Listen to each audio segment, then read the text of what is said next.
You're sitting at your desk, coffee's cold, screen glowing, and the number jumps.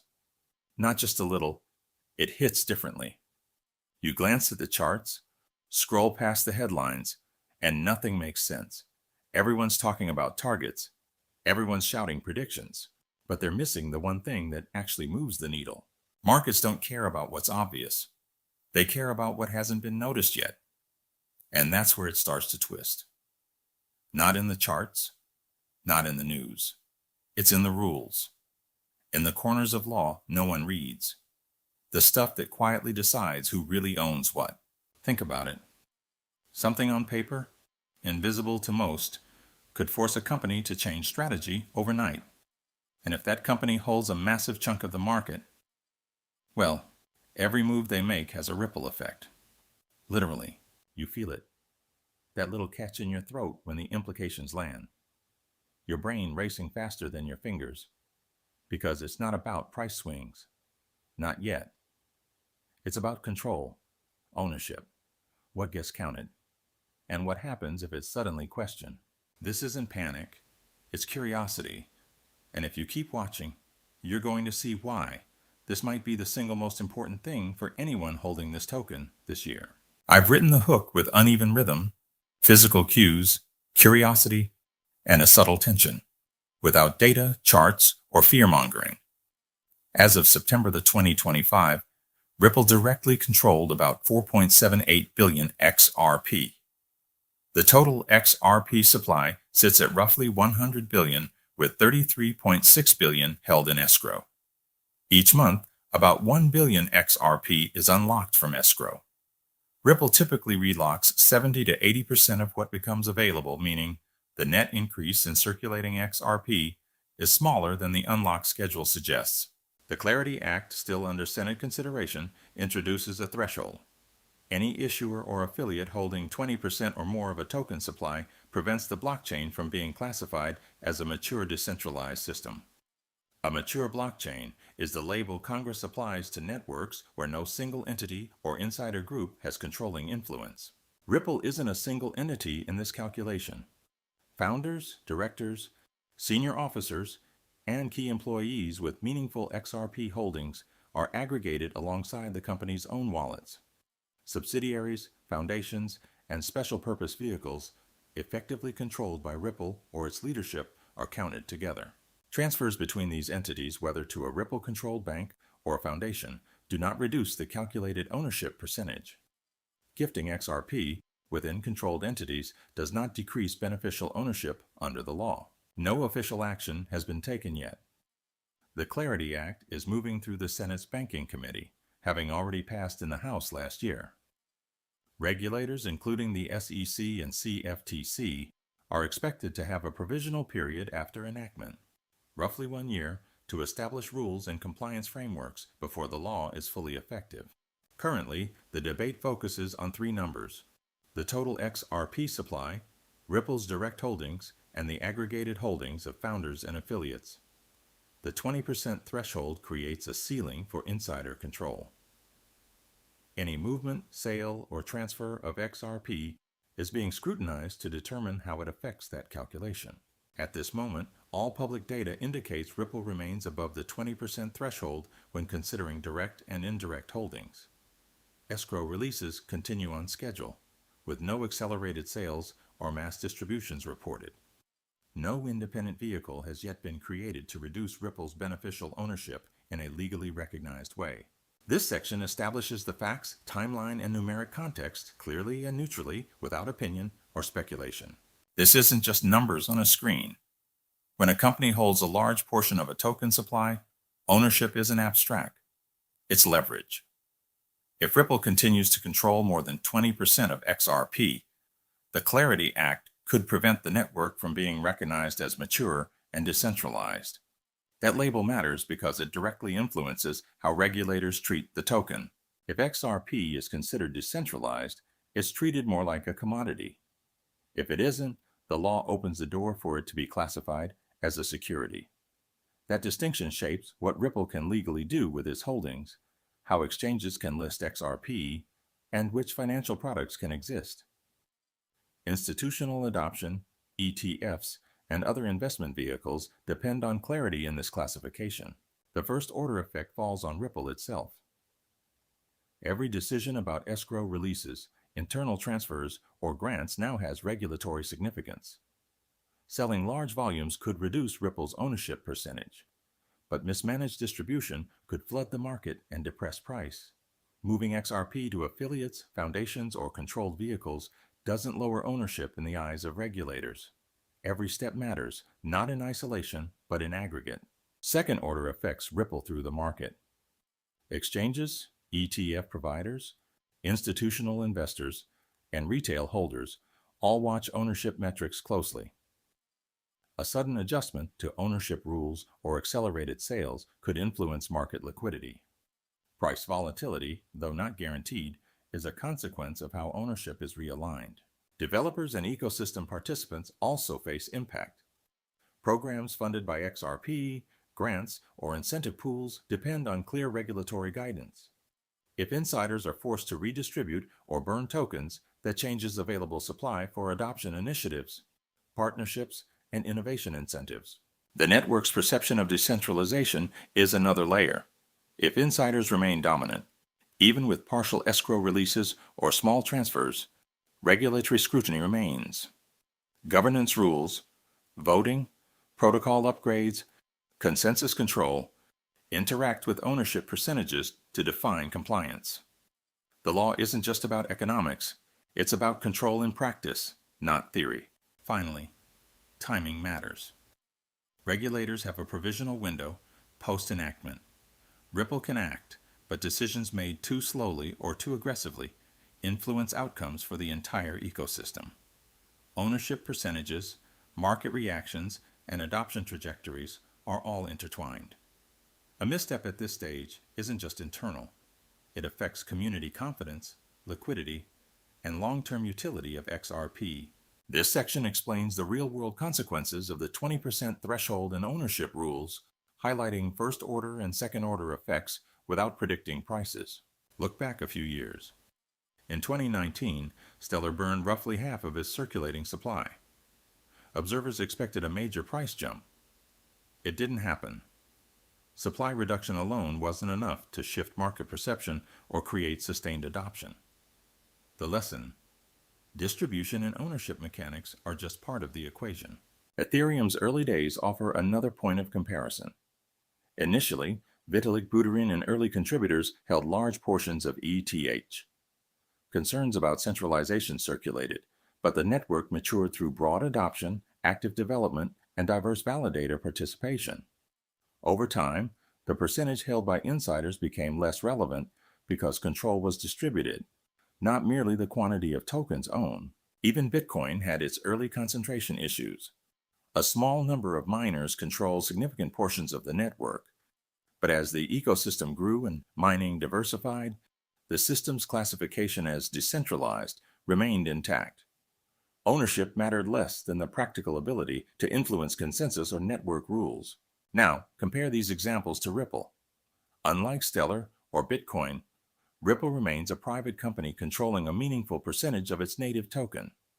Unlike Ethereum's early decentralization path, Ripple has structured distribution via escrow and corporate holdings.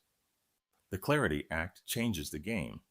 Regulators now define decentralization explicitly through a 20% threshold. What's different this time? First, the law creates a numerical ceiling for insider control, not just a qualitative evaluation. Second, it aggregates affiliated holdings, not just corporate wallets. Third, regulatory scrutiny is immediate and intertwined with adoption and institutional use, unlike past historical examples where market forces drove decentralization organically. Historical context doesn't guarantee outcomes. Stellar's burn didn't move prices. Ethereum's early concentration didn't prevent eventual decentralization. Bitcoin's mining concentration eventually diversified. These cases show that ownership mechanics alone don't dictate success, but they do matter when regulators step in with explicit thresholds. Looking back reminds us why facts matter more than emotion. The numbers, structures, and thresholds define potential challenges today. Past events are similar, but the regulatory environment, legal definitions, and institutional involvement make this a different situation entirely. This section uses historical examples to filter emotion, showing similar ownership concerns while highlighting key differences for Ripple and XRP under the Clarity Act. Bull case. Favorable outcome.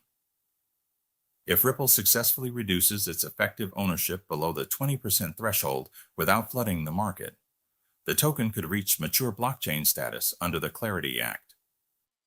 This could happen through gradual escrow releases paired with grants, airdrops, or allocations to independent custodial vehicles. In this scenario, insiders relinquish veto power and governance control, while retaining no economic leverage that counts toward beneficial ownership. Exchanges and institutional investors respond positively. ETF products continue to grow. Adoption by corporate partners remains strong, and liquidity remains steady. Market perception shifts. XRP is now seen as compliant, decentralized, and secure. The timing matters. Regulators have roughly a year to formalize rules. If Ripple acts methodically, coordinating escrow releases, independent distributions, and governance decentralization, confidence could rise without triggering oversupply. Institutional inflows could offset any incremental XRP entering circulation, helping stabilize price. Base case. Likely path. If conditions stabilize. In a base scenario, Ripple gradually approaches the 20% limit, but some insider holdings remain close to the threshold for an extended period. Escrow releases continue on schedule. Partial distributions to developers, ecosystem programs, and independent vehicles reduce ownership slowly, but governance and control remain partially concentrated. Regulators provide guidance during the provisional window, but ambiguity remains. The market experiences moderate volatility, responding to incremental releases and regulatory updates rather than sudden shocks. Adoption continues steadily, though institutional confidence may fluctuate as ownership percentages evolve. The token remains functional and widely used, but upside is capped until clarity fully settles. This path avoids catastrophic dumps or sudden market shocks, but investors must monitor ownership metrics, escrow schedules, and regulatory signals closely. Timing and communication are critical to prevent second-order effects from cascading. Bear case. Adverse scenario. If Ripple is forced to offload large volumes of XRP quickly or retains indirect control over distributed holdings, ownership may still exceed the 20% threshold. Regulators could then classify XRP as a security, triggering compliance obligations and potential enforcement actions. Market reaction could be pronounced. Rapid sales or transfers increase circulating supply, pressuring price. Institutional adoption could stall, ETF products may pause, and liquidity could tighten. Governance concentration might further complicate compliance, as regulators could view any insider influence as inconsistent with decentralization. Even with methodical planning, if independent vehicles fail to meet the legal definition of separation, beneficial ownership calculations remain high. Confidence erodes. Adoption slows. Retail and institutional holders reassess risk. Secondary effects: reduced ecosystem incentives, delays in corporate partnerships, compound. Across all scenarios, the underlying variables remain: total XRP supply, Ripple's direct and indirect holdings, escrow schedules, regulatory timelines, and governance control. Each factor shifts the probability between bull, base, and bear outcomes. No path is guaranteed. Conditional thinking allows preparation for multiple outcomes without asserting certainty. This section applies conditional, probabilistic reasoning, showing realistic outcomes without overconfidence or speculation. First, ownership percentages. This is the core metric under the Clarity Act. Ripple's direct holdings, escrow releases, and aggregated insider holdings. All of these numbers determine whether XRP qualifies as a mature decentralized blockchain. I track each monthly escrow unlock, any unusual transfers, and distributions to affiliated foundations or developers. A single large transfer can change the calculation, even if it doesn't move the market price immediately. Next, governance control. Voting power and protocol upgrade authority matter as much as token economics. If Ripple implements decentralized governance with independent validators and limits on insider voting, it changes the regulatory equation. I watch updates on consensus mechanisms, governance proposals, and any hard-coded rules that reduce centralized influence. Market adoption metrics also matter. ETF inflows, institutional purchasing, and corporate partnerships indicate confidence in XRP's compliance and utility. Volume and liquidity patterns reveal whether demand keeps pace with circulating supply.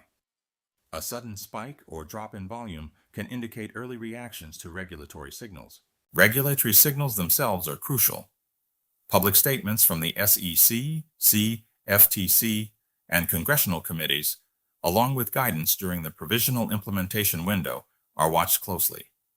Any delay or clarification affects probabilities for ownership restructuring, market adoption, and classification. Secondary economic indicators also help. Treasury yields, US dollar index, DXY, and macro conditions influence broader crypto market sentiment.